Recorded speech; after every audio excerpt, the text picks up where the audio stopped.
we've been rounding up the whole troupe. We now have everyone except you. So, you think knowing the truth about the director's disappearance will help you write an ending to the script that pleases everyone? I care just as much as everyone else about making the Little Oceanid a success. That's why I wanted to wait until after the show. If I open this can of worms now, I just don't want to make things difficult between us. We're supposed to be a unit when we're on stage. Viamant, avoiding the truth will not help anyone. Unless you mean to suggest that Aurelie's death had something to do with you. I don't want to talk about it. Listen, Viamant. I used to think that my love for Aurelie was a point of shame. I never brought it up to anyone. But now, I've made up my mind to put it all on the table. I'm prepared to face everything, to sacrifice everything for the sake of the show. The Little Oceanid cannot be complete unless we do justice to Aurelie on an emotional level. This is why people think of you as not being the smart one. As you all know already, the troupe was kept afloat not from ticket sales, but donations from the audience. Of course, that was nowhere near enough. We took on side jobs when we weren't performing, but even then, the troupe's financial situation was pretty dire. So, anyway, one day after a show, a merchant came to me and offered us a huge sponsorship. In return, we just had to provide the audience with their drinks during performances. It seemed like a win-win, so I said yes to it on the spot without consulting the director. It was only when the merchant came to deliver the goods that I realized the drink in question was synth. Isn't that the drink peddled by the culprit behind the serial disappearances case?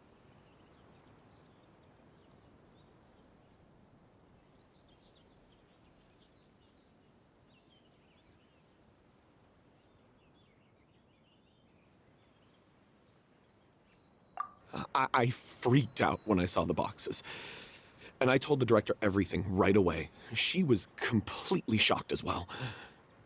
But she didn't reprimand me for making the decision without consulting her. Instead, she contacted the merchant and stated that the troupe could not agree to this collaboration. The merchant was furious, berated us for going back on our word, and threatened to sue us for damages.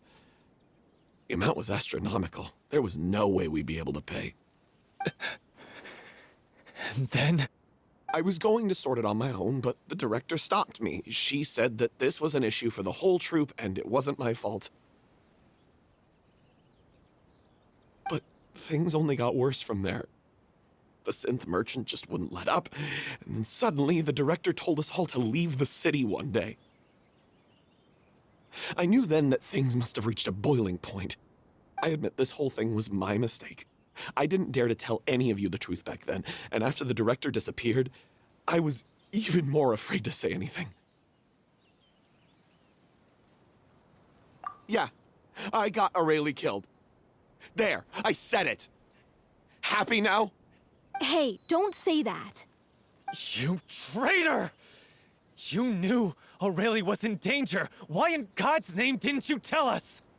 What do you mean, you were afraid? This was a life-and-death situation. We could have saved her! How could you be so stupid?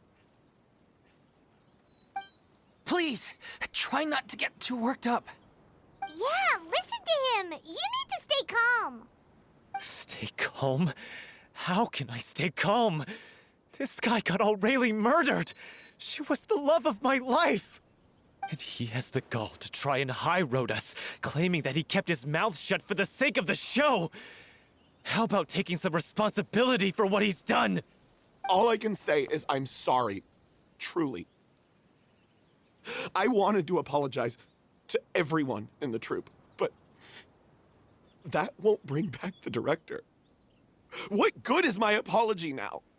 I'm just a coward who made an awful, terrible mistake that I can never take back.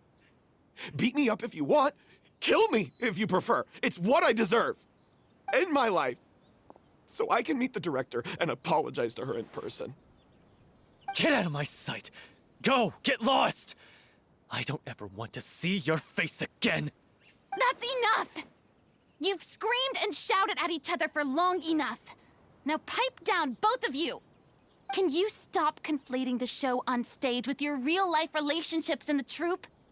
You keep saying that you want to use this final performance to pay tribute to your director and celebrate her life.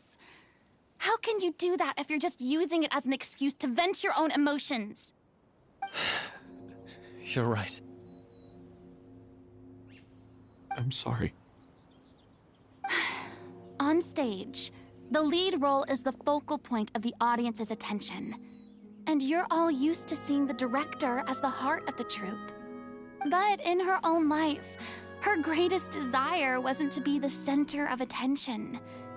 I can tell how much she loved you all, and how much she loved the troupe.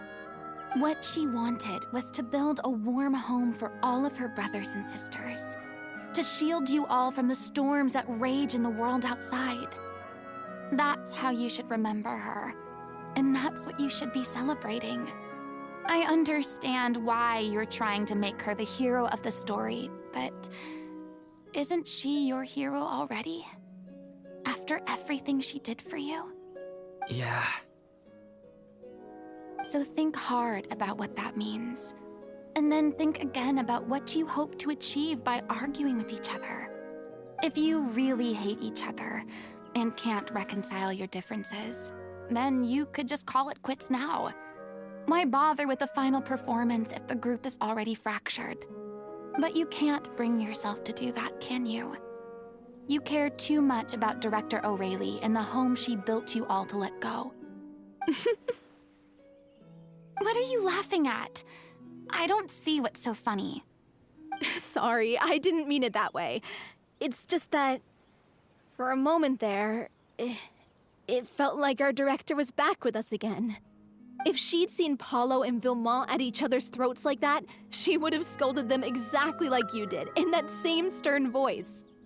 Really? But she sounded like such a gentle person. Of course she was. Even her harshest lectures came from a place of kindness, and it showed. She really was a truly outstanding person. What you said, it really puts everything into perspective. I'm truly sorry. I really meant for this to be a genuine apology, but I ended up making it all about me and my self-pity. It's all right. Let's save all this for after the performance. So, the ending. What are we gonna do about it? Clearly, everyone needs to take a step back for now and reflect on what really matters. When emotions are running high, things get lost in the fray. The end of the story needs to focus back on O'Reilly herself. She's the true star of the show. What do you mean? The Traveler is right. You once investigated that underwater synth base and recovered items belonging to the victims. If you could find anything that O'Reilly left behind, perhaps we can get a better sense of what she went through in her final days. You really think that's possible? I trust that nobody would object to the ending of the story being based on O'Reilly's true feelings. No. Well, we'll leave this in your capable hands. Come, let's pay a visit to the Palais Mermonia. The rest of you, head back to the rehearsal location for now and wait for our good news.